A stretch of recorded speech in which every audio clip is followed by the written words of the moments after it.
بسم اللہ الرحمن الرحیم نحمده ونصلی علی رسوله الکریم۔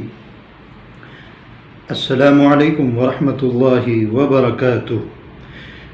ناظرین، دنیا کی وہ تگ و دو مذموم ہے اور قابل مذمت ہے جو ایک مسلمان کو اپنے مقصد اصلی یعنی آخرت سے غافل کر دے۔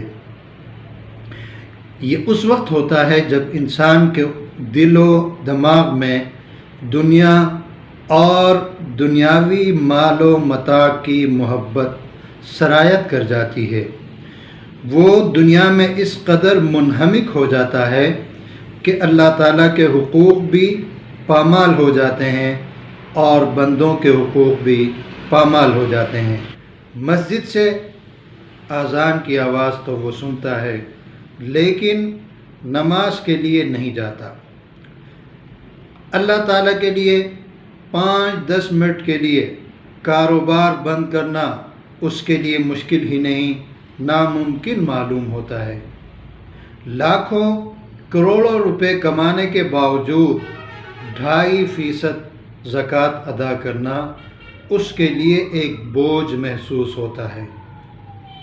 دنیا تو خوب کماتا ہے لیکن اس کی کمائی اور اس کے مال میں اللہ رب العزت نے جن مستحق لوگوں کے حق مقرر کیے ہیں، حصہ مقرر کیا ہے، ان کا حصہ دیتے ہوئے اس کی جان نکل جاتی ہے۔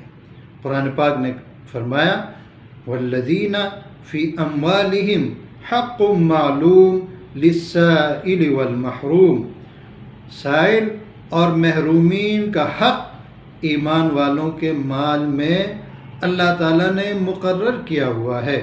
جب ہم کسی سائل، کسی محروم شخص کی مدد کرتے ہیں تو ہم اس پر کوئی احسان نہیں کرتے، بلکہ جو حق اللہ رب العزت نے ہمارے ذمے لگایا ہوا ہے اس حق کو ادا کر رہے ہوتے ہیں۔ لیکن مال کی محبت میں منہمک، دنیا کی محبت میں کھویا ہوا شخص اس بات کو نہیں سمجھتا کہ ان کا بھی میرے مال میں حق ہے۔ نیکی اور انسان کی فلاح سے متعلق کاموں میں خرچ کرنا بھی ایسے انسان کے لیے مشکل ہی نہیں بلکہ ناممکن ہو جاتا ہے۔ ناظرین، کیا یہ خرابی دنیا کمانے کی وجہ سے ہے یا رزق حلال کے لیے محنت کرنے کی وجہ سے ہے؟ نہیں، اس خرابی کی بنیاد رزق حلال کمانا ہرگز نہیں ہے، بلکہ اس خرابی کی بنیاد دنیا کی اندھی محبت ہے اور دنیا کی محبت میں غلو ہے، حد سے آگے بڑھ جانا ہے۔ اگر مال کی محبت کسی شخص کے دل میں اس درجے کی نہ ہو تو وہ کبھی بھی ان جگہوں پر مال خرچ کرتے ہوئے نہیں ہچکچاتا جہاں مال خرچ کرنا چاہیے، جہاں اللہ نے مال خرچ کرنے کا حکم دیا ہوا ہے۔ لیکن جب مال کی محبت میں انسان اندھا ہو جاتا ہے، اس کی رگ و پے میں دنیا رچ بس جاتی ہے، مال کی محبت رچ بس جاتی ہے، تو پھر اس کے لیے صحیح مصرف پر مال لگانا بہت مشکل معلوم ہوتا ہے، کیونکہ وہ ہر چیز کو مفاد کی عینک سے دیکھتا ہے، اور مفاد بھی دنیاوی مفاد کی عینک سے، اس کو ثواب سے، اس کو نیکی سے، اس کو آخرت سے اور اس کو انسانیت کی خدمت سے کوئی دلچسپی نہیں ہوتی۔ ورنہ مال بذات خود بری چیز نہیں ہے، یا مال کمانے کی تگ و دو بذات خود بری چیز نہیں ہے، اس لیے کہ اگر مال کمایا جائے اور صحیح مصرف پہ لگایا جائے تو پھر یہ مال خیر ہے، یہ اللہ کا فضل ہے۔ مال آپ کے پاس ہوگا تو آپ زکوٰۃ ادا کر سکتے ہیں، مال آپ کے پاس ہوگا تو آپ صدقہ کر سکتے ہیں، آپ خیرات کر سکتے ہیں، آپ مسکینوں کی مدد کر سکتے ہیں، آپ ضرورت مندوں کی مدد کر سکتے ہیں، آپ انسانیت کی فلاح پر خرچ کر سکتے ہیں، آپ یتیموں کی مدد کر سکتے ہیں، آپ بیواؤں کی مدد کر سکتے ہیں، آپ مساجد اور مدارس کے ساتھ تعاون کر سکتے ہیں، آپ حج کر سکتے ہیں، آپ عمرہ کر سکتے ہیں، آپ کسی محروم کی اشک شوئی کر سکتے ہیں۔ اس لیے صرف مال کمانا یا مال کے لیے تگ و دو کرنا معیوب ہرگز نہیں ہے۔ ہاں، مال کی محبت میں اندھا ہو جانا اور مال کی محبت کو اپنے رگ و پے میں اس طرح بسانا کہ آپ کو مال کے سوا، دو پیسوں کے سوا اور دنیا کے اس عارضی فائدے کے سوا اور کچھ سجائی نہ دے، یہ قابل مذمت ہے۔ مولانا رومی رحمہ اللہ نے ایک خوبصورت مثال کے ذریعے اس چیز کو سمجھانے کی کوشش فرمائی ہے۔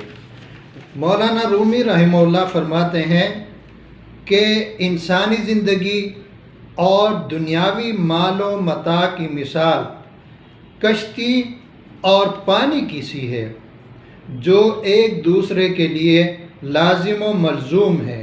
دونوں ایک دوسرے کے لیے نہایت ہی ضروری ہیں۔ کشتی کے چلنے کے لیے پانی ناگزیر ہے۔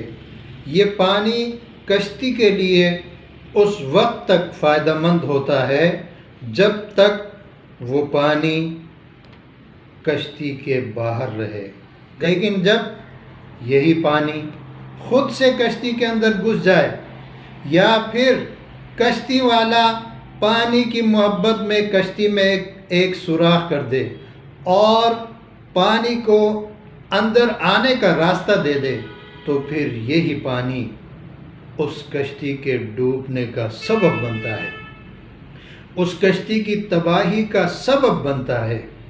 اسی طرح مال ہے، دنیاوی مال و متاع ہے، جب تک وہ انسان کے دائیں بائیں ہے، ارد گرد ہے، تو اس وقت تک وہ مال اس کو فائدہ دیتا ہے، اس مال سے وہ نیکی کے کام سر انجام دیتا ہے، اس مال سے وہ زکوٰۃ ادا کرتا ہے، اس مال سے وہ صدقہ کرتا ہے، اس مال سے وہ محروموں کی مدد کرتا ہے، اس مال سے وہ حج کرتا ہے، اس مال سے وہ عمرہ کرتا ہے، اس مال سے وہ مسجد بناتا ہے، اس مال سے وہ یتیم خانہ بناتا ہے، اس مال سے وہ پانی کا کنواں کھودتا ہے، اس مال سے وہ اور بہت سارے نیکی کے کام کرتا ہے۔ لیکن جب وہی مال اس کے دل کے اندر گھس جاتا ہے، اس کی محبت اس کے دل پر غالب آ جاتی ہے، تو پھر یہی مال اس انسان کو تباہ و برباد کر دیتا ہے۔ اس لیے ضرورت اس امر کی ہے کہ ہم دنیا کمائیں ضرور، کیونکہ یہ ہماری ضرورت ہے، لیکن دنیا کی محبت کو اپنے اوپر اس قدر حاوی نہ ہونے دیں کہ ہم اللہ تعالیٰ کو بھی بھول جائیں، اللہ تعالیٰ کے بندوں کو بھی بھول جائیں۔ اللہ رب العزت ہم سب کو ہدایت عطا فرمائیں اور اعتدال کے ساتھ کسب معاش کی ہمیں توفیق عطا فرمائے۔ وآخر دعوانا ان الحمد للہ رب العالمین۔ السلام علیکم ورحمۃ اللہ وبرکاتہ۔